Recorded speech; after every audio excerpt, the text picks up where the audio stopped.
Welcome back to my YouTube channel, and another studio painting this morning. I'm going to paint the lovely Willy Lott's house in the Flatford Mill grounds, and it's a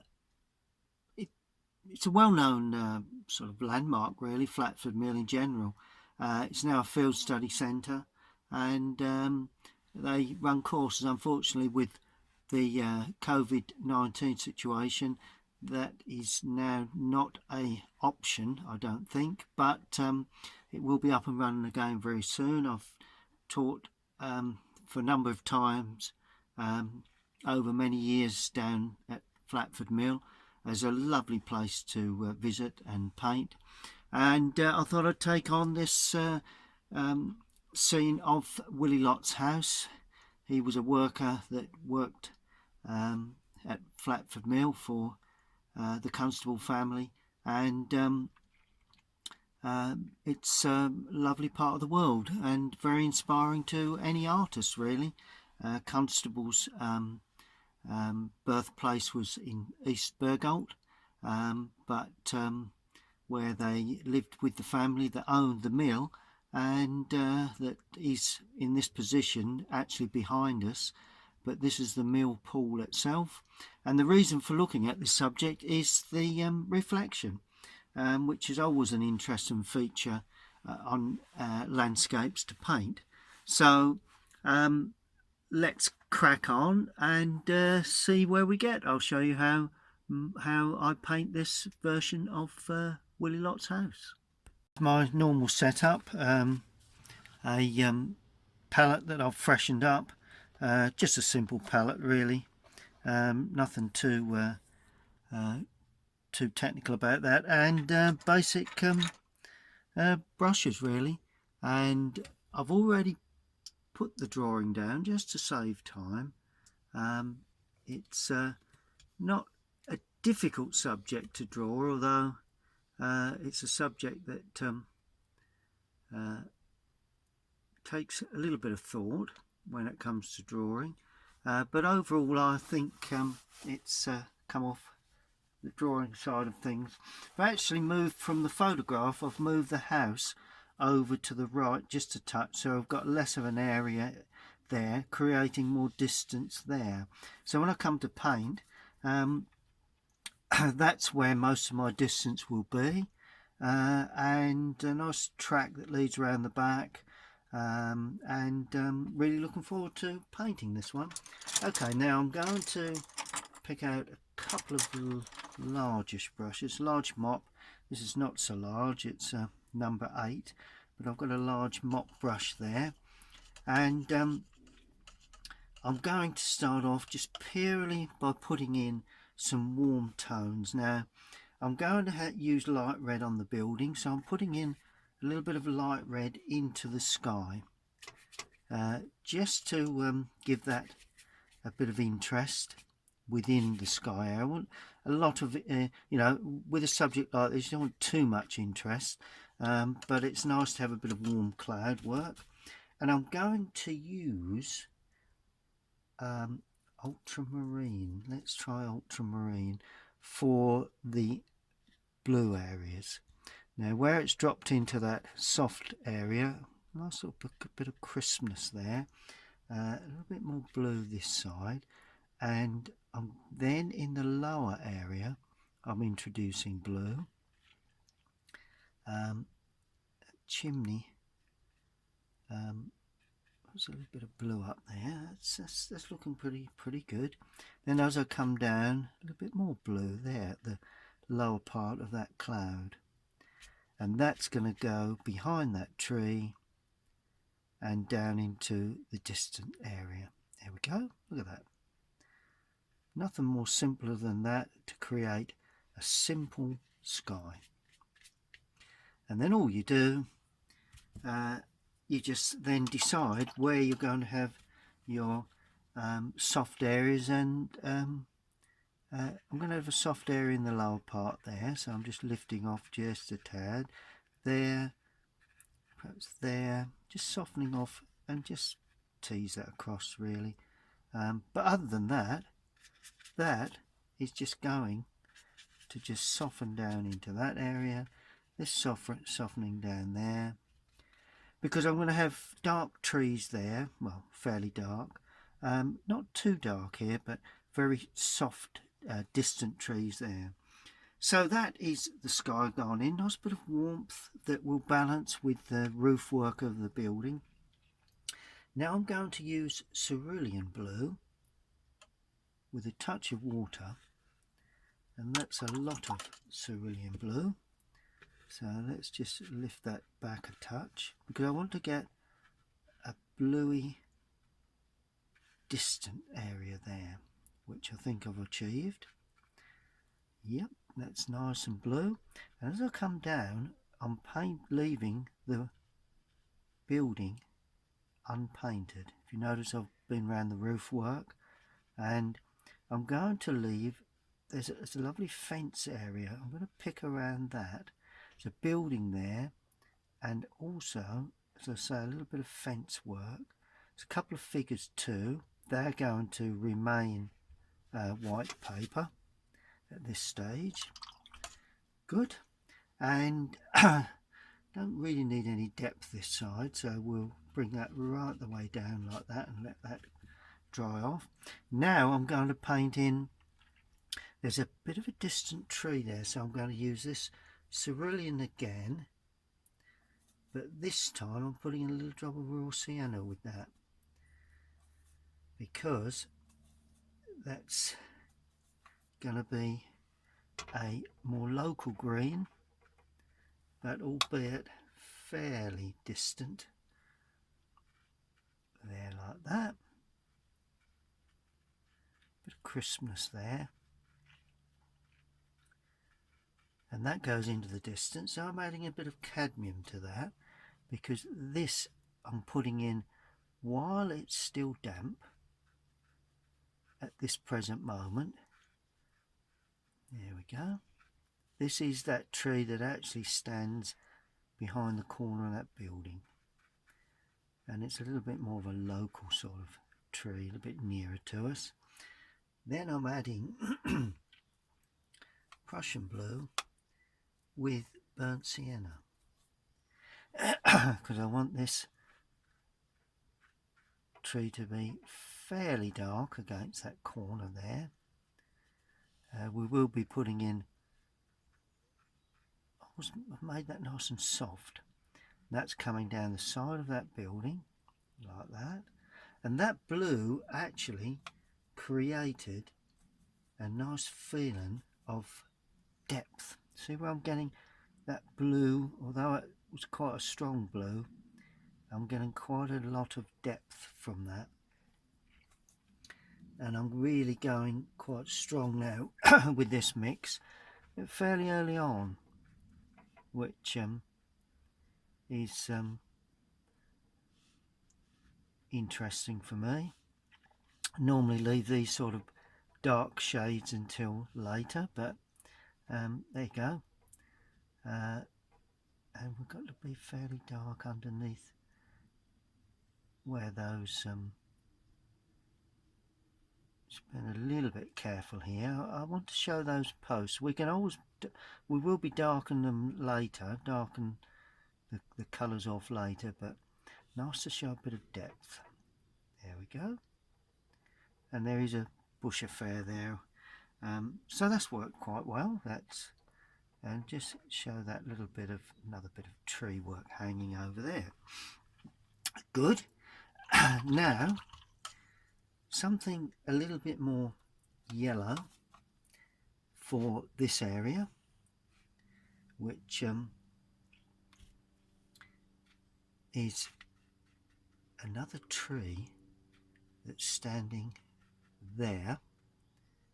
So this has a little bit more yellowing, and begin to see a little bit of the leafing. It's beginning to dry now, so consequently we're beginning to see a little bit of the harder edges coming, although softer down in the bottom area. And then I'm going in again with quite a dark area. So that's Prussian and burnt sienna again. A little bit of cadmium in there just to give it a bit of strength. And I'm leaving just a little bit of a gap, but I'm picking round that chimney and the gable end roof line, but I'm allowing that to be soft where the overhang of that roof work is. And now I'm just trying to pick up a little bit of additional sort of texture with a slightly damp brush to pick up the top of that tree. There we go, just to show a bit of detail. Top of the chimney, try and pick up the shape of that, and the top of the roof. There we are, that's looking good. Let's just bring that out just a little bit more, because it just looked a little bit solid there. That's it, just bring that round just a touch. Then as I come down, this is possibly one of my darkest areas. I'm adding a bit more Prussian and a bit more burnt and a bit of burnt umber this time. Try and get a somewhat really dark effect there.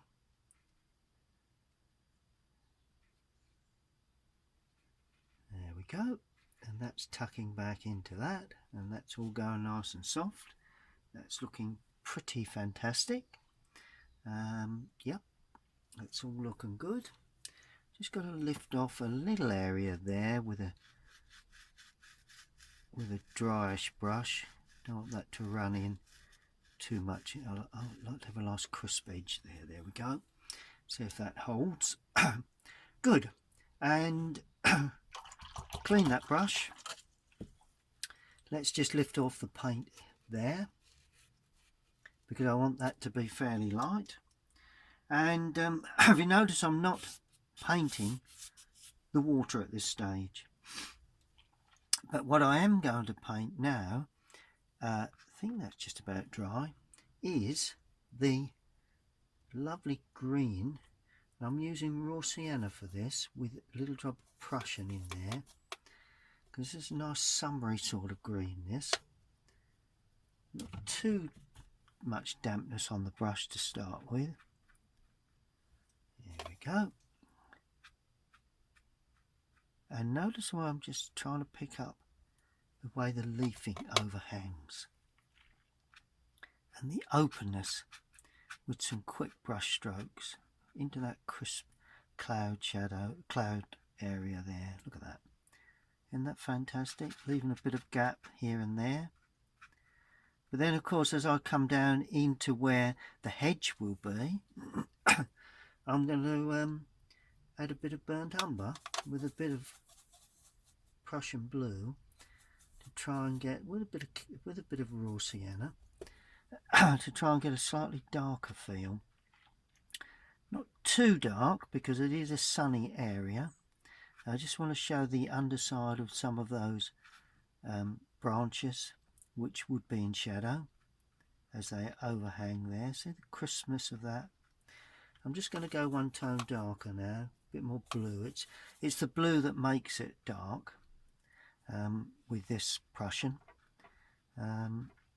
Just want to touch back just so as we get one or two of those dark areas. But now we pick up the light top of that hedge.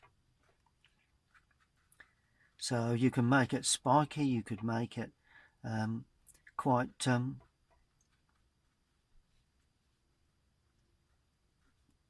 well formed, you know, as much as it was pretty much trimmed, but I'm making it fairly spiky.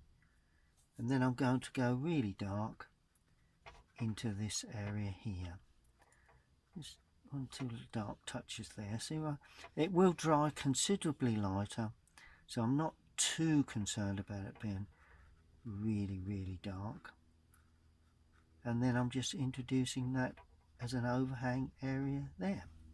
And that gives us a chance to put in a little bit of distance there, and that's the edge of the hedge. which will be somewhat lighter later on. Bit of fence showing, and that is the start of the painting of the background trees behind the building, the sky. Everything seems to be working quite well, so we'll allow that to dry.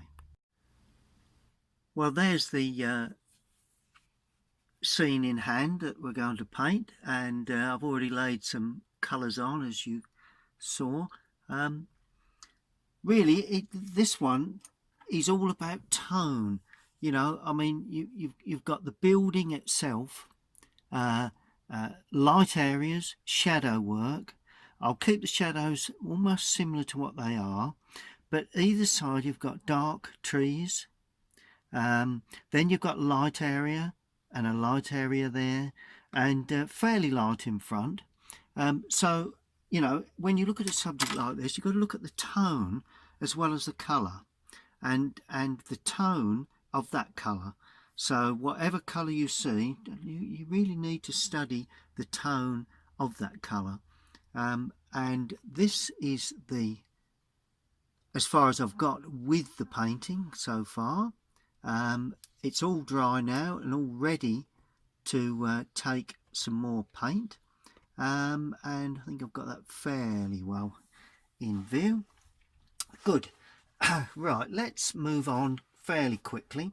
Now I'm going to put in a little bit of colour into the more of the foreground area, really. You know, I just want the building to sit on something. This probably will not be the finished part of the picture for the colour wise, but it will be the start, really. And notice I'm just putting in, just flicking up. There's plenty of these reeds, but you know, you've got to be a bit careful when you paint this sort of thing, because if you end up putting in too many spiky areas and too many, you've got to put a wide variety of shapes, really, and colours, really. I'm using raw sienna, cadmium yellow, a little bit of light red, just going in there. See where I'm dropping in a little bit of light red. There's a dark bush there, so I'm going to have some spiky areas there, but not too many spiky areas. And then I'm going to go in with cadmium yellow again, nice deep cadmium yellow with some spiky areas there, and really rich cadmium yellow there, like that. And then just before it dries, I'm going to put in some sort of edging,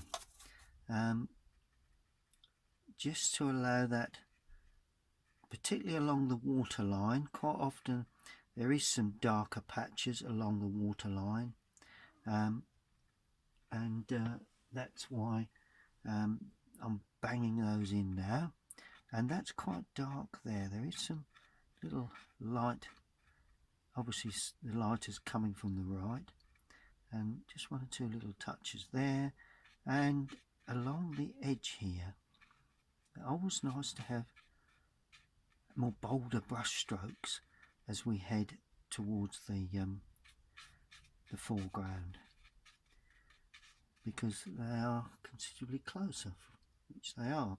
And a little bit of burnt umber now going in here and there, just to denote perhaps a little bit of mud along the edge in places. We can drop in some darker stuff. If you notice, that's quite soft, but I've gone more hard edged here.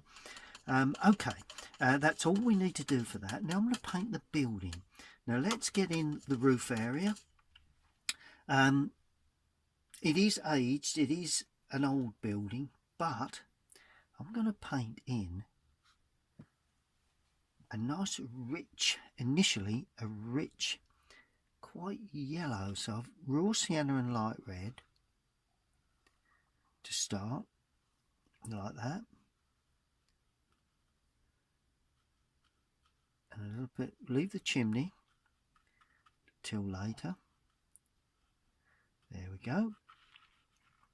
And then we head down, getting weaker as we come down with the colour.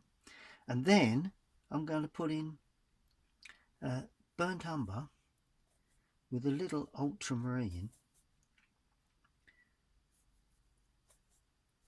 which will give us a nice deep colour just along the top there and there, a little bit there.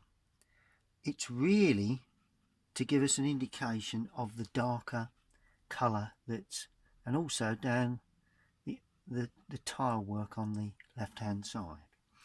There we are. And a little bit of raw sienna again. Not too much brown in that. Let's put a bit of raw sienna and a bit of light red again, because this has got to be of a similar sort of colour. And I'm going to leave a gap there where that lovely warm bush will be. And then I'm going in light red again just before it dries, trying to pull it all together. And that should give me an aged look to the whole thing. Good, that's looking good to me, that's no problem. Okay, now I'm going to use just burnt sienna for the light side of the chimney. There, that's the sunlit side, and this will be the sunlit side, so we'll use that same colour there. Just remember the way that heads there, and we're just leaving little bits of gapping there where the that tree will actually be, and a little shrub affair. And now I'm lifting off a little bit of colour along the bottom edge, just with a damp brush, just to try and get a variety of tone on that roof work. It's always important that you do this to create aging. Sometimes it can be just a clean wash, but in this case that's what I'm doing there. Now the dark side of the roof, and I'm going to use for this Prussian with Indian red, Prussian blue and Indian red. More Indian red, but this is because it's in shadow. So this is in quite deep shadow, so I'm depicting that quite simply with that sort of dark shading there, leaving a bead along the top edge of that roof. A bit more red in there now, because it is quite a dark feature. All will be revealed when we get shadow work in, and then we can just about see that there before we come into where that tree will be. And then I'm adding a bit of Prussian into that, so as to really darken that up. There we are, and we've got a wide variety of tones, so that's very, very dark. And of course the chimneys going to be exactly the same. Very, very, very dark, because they're in shadow as well. So down the back edge like that, and into that area there, and we just lose it, and down that back edge there, and that just gets lost in to the brickwork really. There is, might as well just put this in while we have the paint, a little bit of overhanging from the brickwork, and immediately you've got that lovely feeling of shadow coming through on that roof work. And of course, from what will be the dark, that light bush, you get shadow then running across that roof from that bush. and we'll leave that to completely dry. Okay, so I'm looking at the shadow work as well as I paint, which is always a good thing to do. Just watching a little bit of bleed there, so let's just lift that away so we don't get too much bleed into that. Good. Okay, now the front of the building itself, very cream, very light cream, but I'm going to actually paint in, give it a bit of warmth. So I'm using burnt umber, very, very weak, with a little light red. And the light red will give it the warmth, the burnt umber will give it the cream colour. Let's give it a little bit of cadmium, a little bit of cadmium as well. That just gives it a more fresher. There we are. And it's almost white, but not completely. Pencil line there that I could have removed, really. Probably should have done. But there you go. We'll deal with that at a later stage. Oh yes, and another area there. There we go. Another area there. A bit of cream colour. I've not done the main shadow areas because I'm going to leave those to actually paint in a shadow colour, but that's as far as that goes. Good. Now I'm going to deal with the tree to the left. Well, it's actually the hedging. So we're fairly light. In fact, we need to be considerably lighter than that. That's it. For the top of that hedge, you know, it's almost the top of the hedge is found for us because we've left the white paper. And then as we head down, it's going to be burnt umber with Prussian. So it will get darker in the lower area. It will, nice to have a little bit of flash of light here and there. There we go. And then it goes very dark again. So burnt umber. I'm using raw sienna with Prussian. So it's burnt umber, raw sienna and Prussian, just to give us a slightly different feel to that area of hedging there. And of course that sits on quite a decent area of grass, which is quite light yellow grass that runs along here. There we go, and there's also another bit of grass that runs along there. Good, so that's that. Now I'm going to get the windows in. Now, general rule of thumb is that windows, if they've got dark glazing, then they normally have a lighter frame.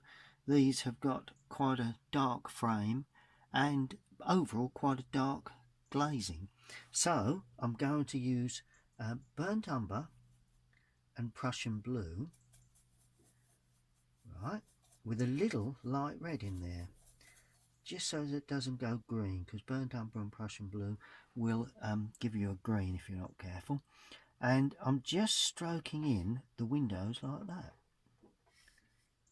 So I'm not showing any of the glazing because they're very dark anyway, and a little bit of Prussian blue weakened down for that one, and that we will put in the all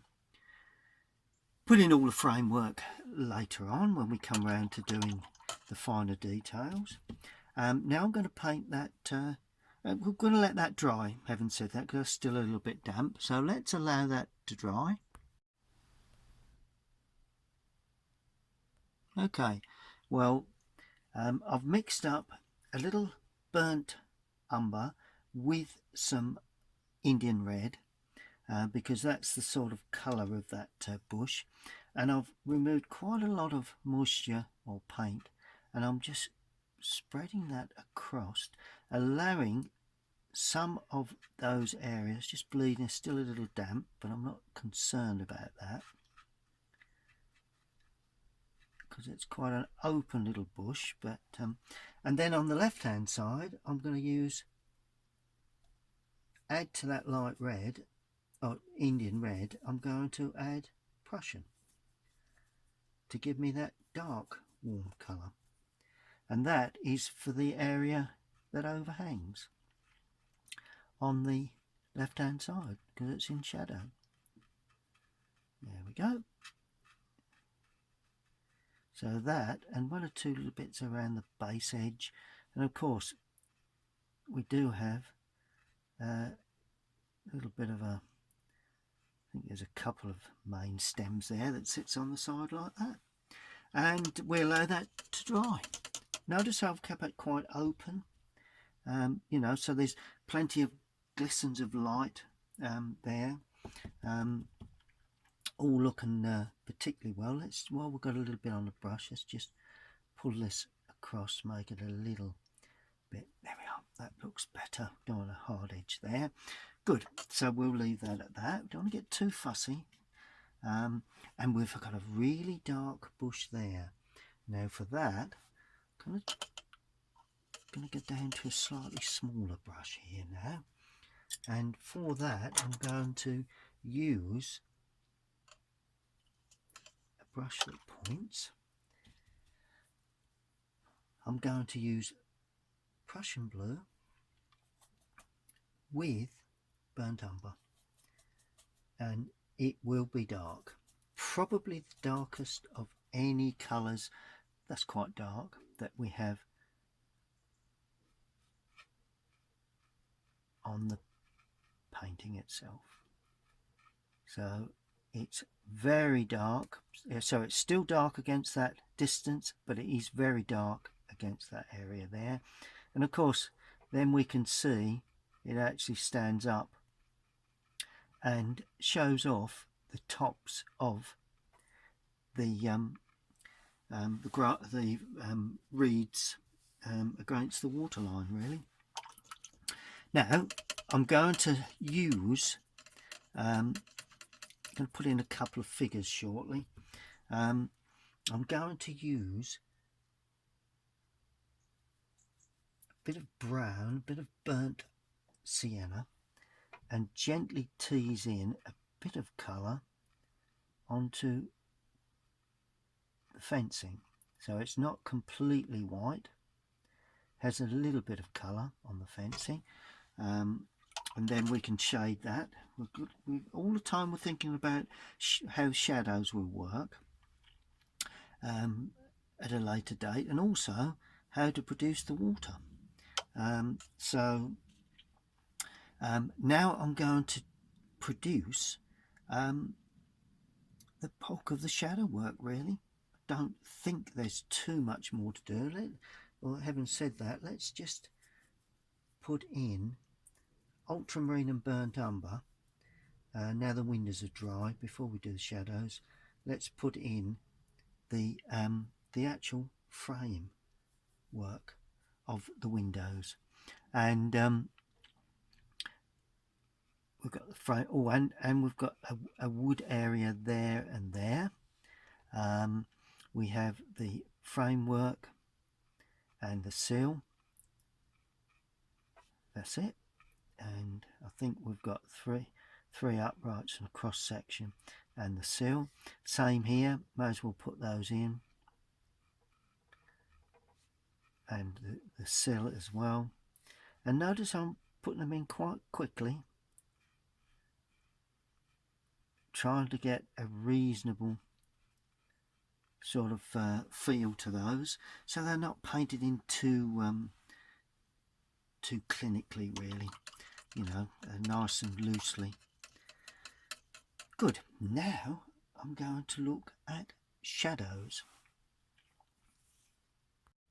Well, here we go with the shadow work, and I'm going to paint on the gable ends first with a bluer mix. I'm using Indian red with ultramarine. Just see what we get with this. There you go. So that's a nice sort of shadow colour. Got to remember it's fairly light. You know, it's light rendering. So consequently, the shadow doesn't want to be too dark. And remember the spiky areas where the reeds are in front. So then we do that area, and then we have this gable end area to do, which is all very nice. No light areas there. Just hope that we've given that long enough so the window glazing doesn't run into that. No, I think we're okay with that. And nice and dark there. See the way all of a sudden that becomes shadow, and a blue mix is a good mix for that. Painting around that dark bush, and of course then we use the point of the brush to create those spiky areas in front. Now I'm going to use the same mix for all shadows, including the shadow that runs across. I'm assuming that there is a little bit of shadow running across this area here from those trees. All helps to give that hint of atmosphere that is so important. And I'm darkening some little touches around the back edge there as well. There we are. That's a nice bit of shadow work, nice bit of light. Bit from the overhang of the tiles on that gable end as well. That's good. Just going a little deeper with this now in colour, because we've got the overhang shadow there from the roof, and of course continuing that shadow from here, from that bush, that continues onto the wall, and that gives us a lovely sense of, it also runs up there like that, and it shows the spiky areas again. There we are. And of course the back edge of that would not have, so that's in shade as well, and that's in shade. So you know, you perhaps a little touch under there, or when there would be a shadow area there. I do know that this sits back, so in actual fact it wouldn't be that side, it would be the other side. So let's just lift that away a little bit. There we go. Let's just put a little more onto that side there. That's better. That's where the shadow would be. Brilliant. And then we're using a little bit more red, a bit more blue, a bit more water. Don't go too dark with this, but to get the tone right, to get the light. And of course that'd be the overhang shadow there from the gutter line, then the shadow from that would actually cast across like that. There we go. And all of a sudden that comes in to light, to shadow again. So it's all very subtly painted. Gives a lovely fin of light. All of a sudden created light onto the building. And then of course there is the chimney. We'll cast, let's try a bit deeper with this shadow. Cast a lovely dark shadow up onto the roof like that. So that does for the chimney shadow. Brilliant. I don't think there's too much more to do there. Good, we'll leave it at that and see how we get on. Now I'm going to paint the track. So I'm starting off with a blue, just purely because it's distance, perhaps a little bit of Indian red in there. Then as I come forward, remembering to leave, don't overpaint too many of those areas there, and of course leave gaps where the brilliance of that yellow is on the grass. We do have shadow to go on that. And then as we come into the foreground, I'm adding light red. That just pulls that track further forward, and that goes down into the water area. Good, so that's that. Okay, just looking to see anything else we need. So we need some really shadows there, just to sharpen up one or two of these areas. Not too many, just got to be a bit careful, but I'm using a green for this. Just a little deeper green here. Got a little bit of Indian red in there, and a little bit more depth to that. There we go. And that really is about all you need for those grasses. We don't want to overtake the picture with loads of detail of the grasses and the reeds and what have you in the foreground.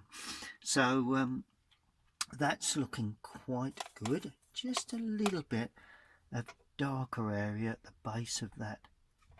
Let's go a nice bit of dark. Just go a little bit darker than that along the base there. Just as that turns around, because you know it needs to sit.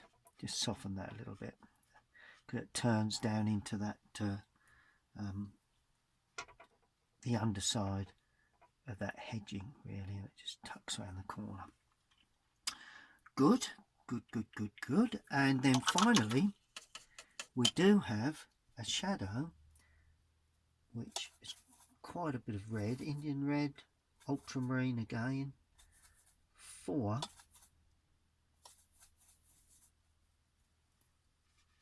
that shadow from the building there.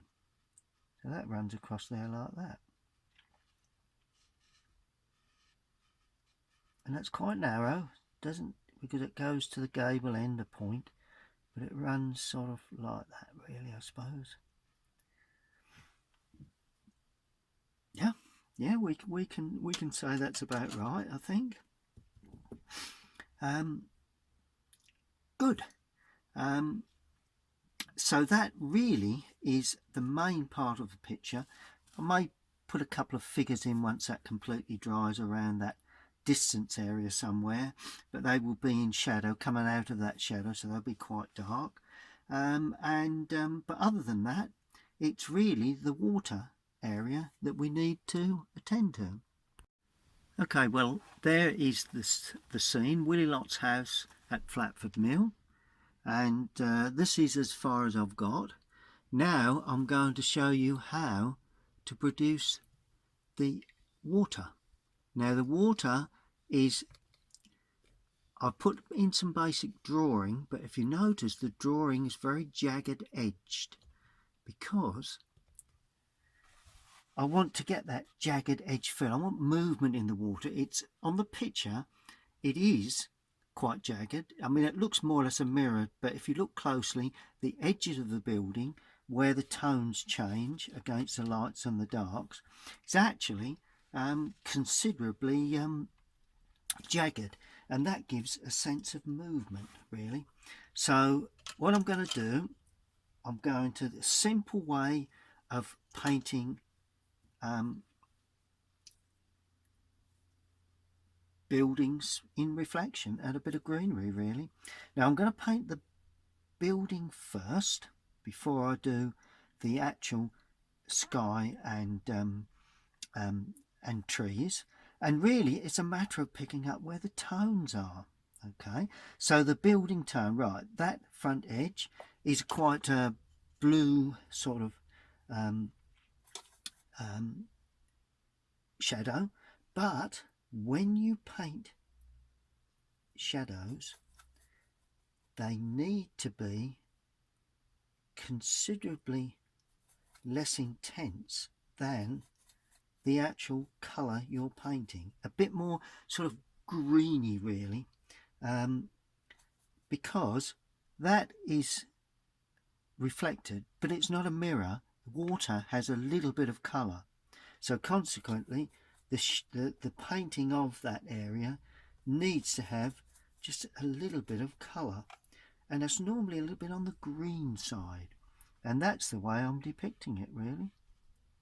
And notice how I'm painting across like that, and I'm going to paint around the window area, or where that is technically reflected, and that's my gable end there, gradually tapering off.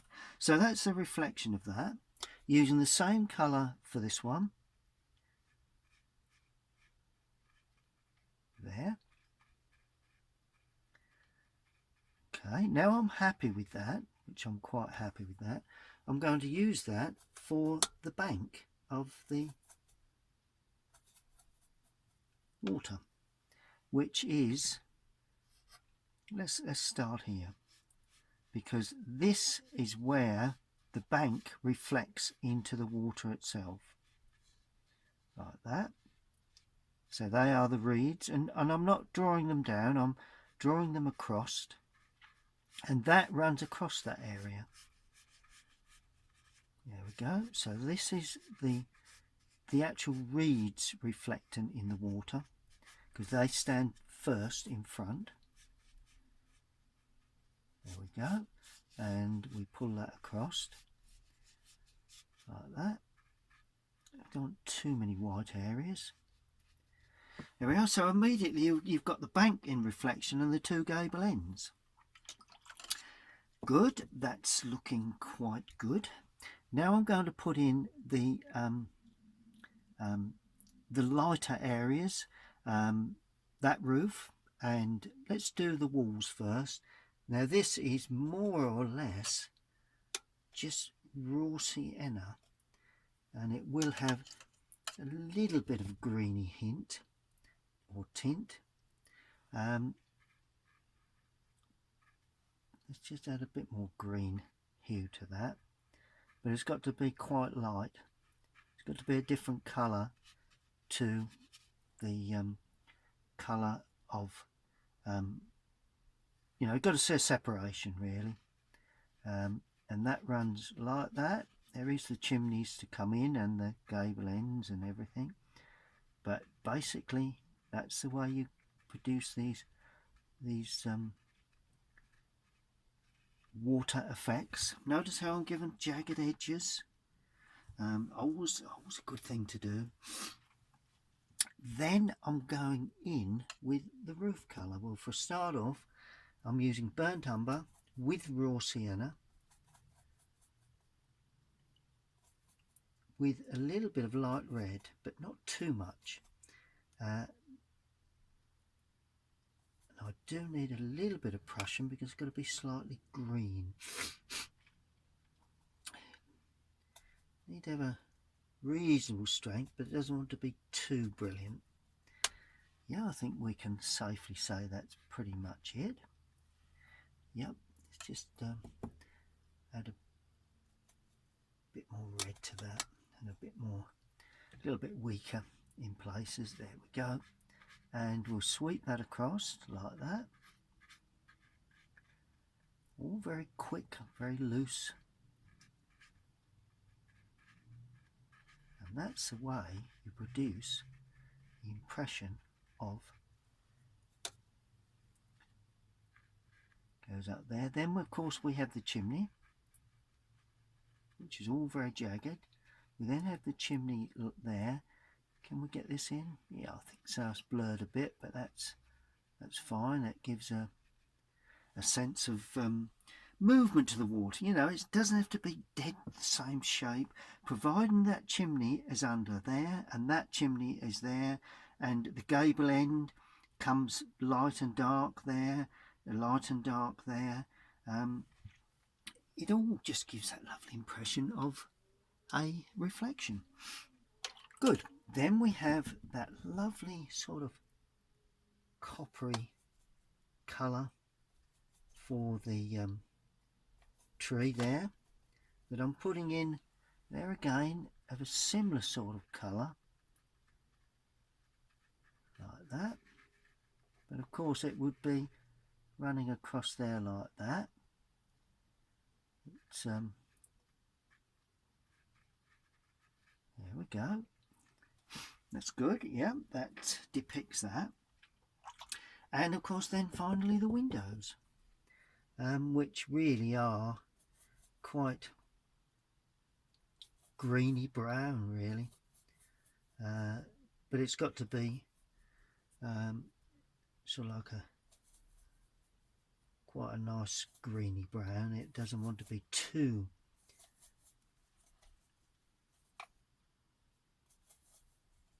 dark either.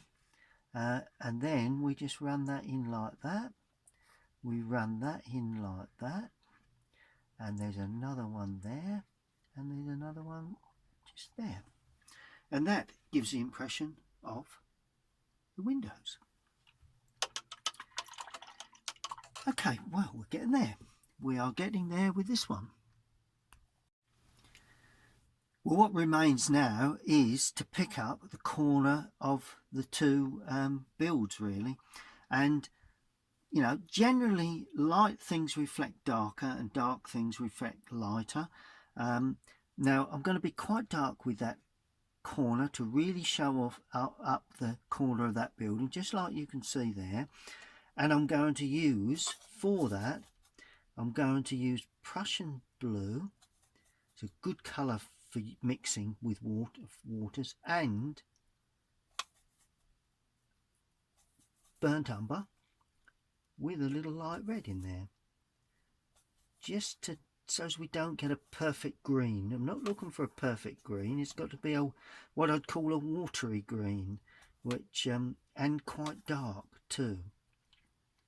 And it really is the Indian red in there that gives it that different water feel, and consequently that is very, very dark there, and that goes down a little bit, just tapers in here and there into the bank reflection. There we go. And then it comes up like that. Look at that. See how it's picking up the side of that, picking up that tree. And I'm tapering it because there will be a lighter green to come in there, and it doesn't actually, just bring it over a touch into that, because there's plenty of movement there. It doesn't go, can't quite see it, although it's above the gable end there. If you were to come down here and have a look up, you would notice that it doesn't actually head off in, you know, it obscures that, the chimney obscures that, and the green appears lower. You know, it's always an interesting thing to study where reflections actually appear. So that's that one. Then I'm going to do we need any more of this dark? Not quite as dark, so that's it. Then I'm going to add cadmium to that, cadmium to that, to create a slightly lighter feel. And then I'm using a damp brush just to soften that off into that sky area. So that depicts that really. Good. Now as we come the other side, we're using a bit more blue in this. I'm adding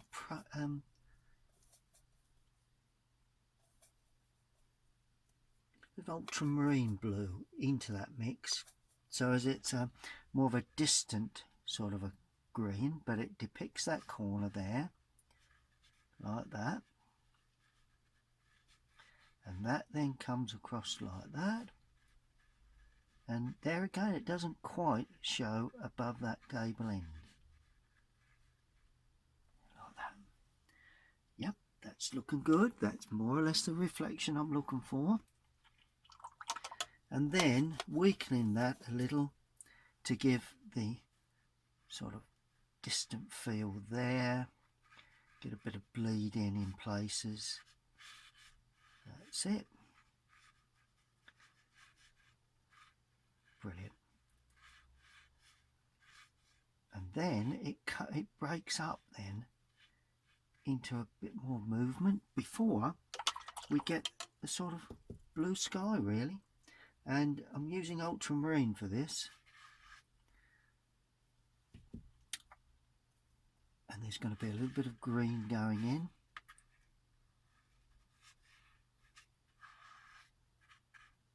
Look at that. This is the way you produce that lovely sort of watery effect. There we go. A little more blue, just so as we can definitely see it is the sky area that we're trying to depict. Good. Now there will be on the building, now it's dry, a little bit of sort of shadow reflection. So there will be a little bit of shadow. Let's just use a bit more blue into that. Just ultramarine really. Don't want to be too damp with this. And that will be a little bit of shadow there, like that. There will be some shadow there like that, and on the roof and in the lower part there, and of course a little bit of that shadow there reflected in the water. Brilliant. Now that needs to completely dry, and I'll show you how to pull it all together. Okay, well this is where we pull everything together. It's just beginning to dry, so it's just one or two things I need to do to the building itself. And I'm putting in a couple of figures, and they are in shadow. So it's Indian red and ultramarine, quite a strong mix of colour.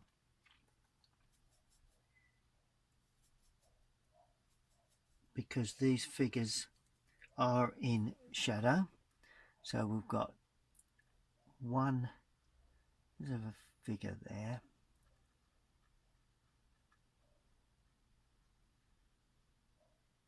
another one there. Always nice to have a couple of figures in shadows at that point. Good, so that's that. Now I'm just going to sharpen up with quite a dark sort of greeny brown, Prussian, ultramarine, perhaps a little bit of and burnt umber, not too much ultramarine. And this is just to sort of edge down that gable end there. We're going to edge down that area there, quite uneven.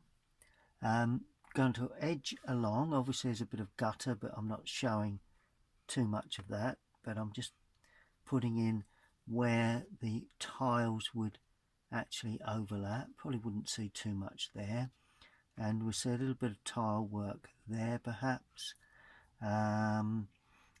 but basically that's, you know, that's pretty much all that we really need to put in. Just one or two little touches, or we must do the edging here, of course. That's it.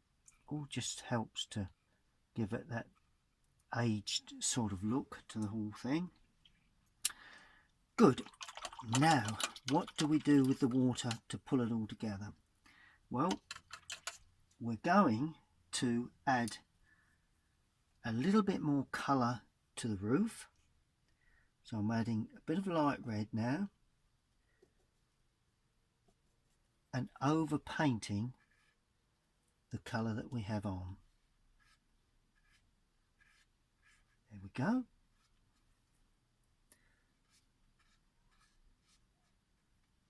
And that chimney, over paint that. And then we extend that into the rest of the areas. Yeah, so that's the roof in a little bit more colour. And I'm just now going to, while that's drying, I'm just going to put in some nice little sort of dark areas along the bank edge there, just where the water touches the reeds. One or two little hints at reeds and what have you as we go away. A little bit darker there in places, one or two little dark touches there, just along the bank, just, and some of that will stick into the water. It's always nice to have a little bit of hinting at that. That's good. Little clumps of that. Now I'm just going to add a little bit of shadow from that, so that will cast a small shadow. It's nice soft softening into that. There we go. Okay, that's looking good.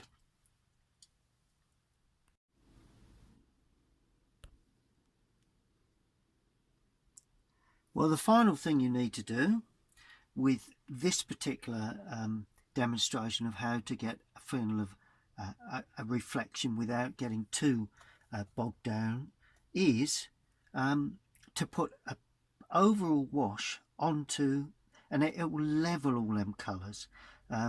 Where there's little patches of white, that will give them a water look. It will be a great leveler of the colour, and the interest would then, at the moment the interest really is about all the rippling in the water, but I want to remove that interest so that you can see it's water, but of course you're looking at the building. So I'm using Prussian blue with a little raw sienna, only a little raw sienna, and a really large brush, and I'm going to overpaint. Start at the distance area, and I'm just going to overpaint like that, just sweeping the brush across like that. Just one sweep, that's all you need, and immediately, a bit more blue in there, you get a glazed, blurred look, and that gives you that lovely feeling of water. All of a sudden the water comes in to play.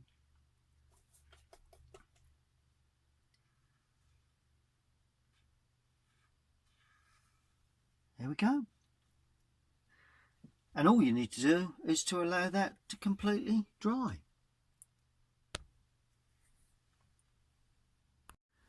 Well, there's the scene, the Willy Lott's house at Flatford Mill, and this is the painting that I've produced. I've actually taken the surround away now and let that completely dry. I think that's fairly well framed for you to see, and I think it's pretty much dry. I've took the surround away, as you can see, the tape, and all that really needs to be done is a signature. I'm actually going to put that down the right hand side, so that's going in here. Sorry, the left hand side. Just a little bit more moisture on the brush required for that. Like that. And still a little bit damp, so let's just get a little bit more paint on the brush.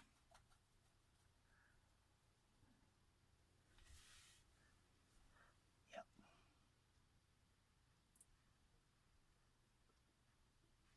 There's the signature that's actually bled into the picture, and that's authenticity for you. Well, I hope you've enjoyed that, and have a go at some water paintings, have a go at some reflections. You can treat them in lots of different ways. I will be showing you shortly how to paint this sort of thing in slightly different version. I hope you enjoyed that, and stay tuned to my YouTube channel, and please click at the bottom right hand corner if you wish to subscribe to my channel. Thank you for watching.